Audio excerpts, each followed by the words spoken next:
வெற்றிலை வராகித் தாயின் வெற்றி வாக்கு இது.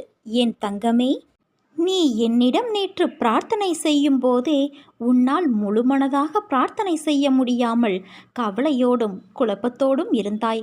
நடப்பது எல்லாம் உனக்கு குழப்பத்தையும் அச்சத்தையும் தருகிறது என்று சொல்லி வேண்டினாய். உன் குழப்பங்கள் பிரச்சனைகளை இன்று நான் தீர்த்து வைக்கிறேன். நேர்மறை எண்ணத்தோடு உன் வாழ்வில் நீ விரும்பிய மாற்றத்தை பற்றி மகிழ்ச்சியாக சிந்தனை செய். இன்று சில மாற்றங்கள் நீ நடப்பதை காண்பாய். நம்பிக்கையை கைவிடாதே குழந்தையே.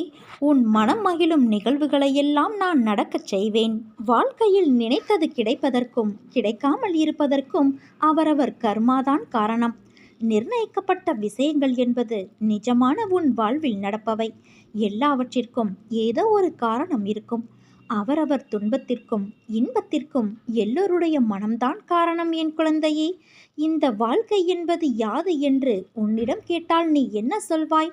நீ சொல்லும் பதிலில் இருந்துதான் என் லீலையின் அடுத்த பெரும் பங்களிப்பு உன் வாழ்வில் நடைபெறும். அம்மா, வாழ்க்கை என்றால் ஒரு பிறப்பின் நோக்கம் அறிந்து வாழ்வதற்கும் ஆன்மா என்ற உருவமற்ற உணர்வுகளுக்கு மதிப்பளித்து அதை நடைமுறையில் செலுத்தி அதற்கான முக்கியத்துவம் கொடுத்து அதை நிறைவு செய்வதில்தான் வாழ்க்கை என்ற சொல்லுக்கும் அர்த்தமும் அதன் பயனும்.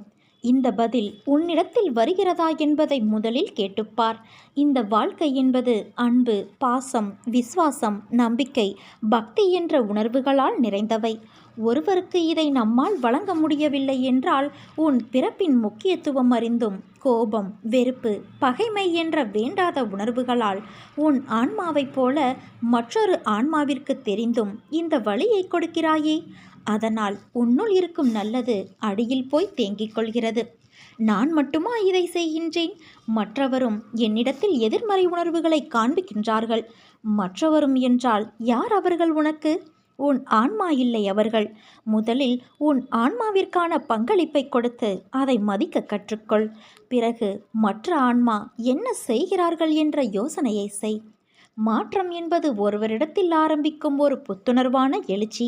அதை உன்னிடத்தில் கொண்டு வரவே என்னுடைய இத்தனை போராட்டங்களும் நடக்கின்றன.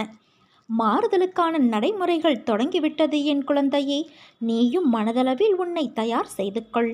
புதிய வாழ்க்கைக்கு என் அன்பளிப்பும் பாசமும் அருளும் என் பிள்ளையான உனக்கே தருகிறேன். என் முழு மனதில் இடம் பிடித்த உனக்கு என் அருளும் ஆசையும் எப்போதும் உண்டு. நான் நிரந்தரமாகவே உன் அருகில் இருக்கிறேன் என்று உன் மனம் நம்ப ஆரம்பித்துவிட்ட பிறகு உன் மனதின் வேகங்களும் தீவிரமான உணர்ச்சிகளும் தாமாகவே பலம் இழந்துவிடும்.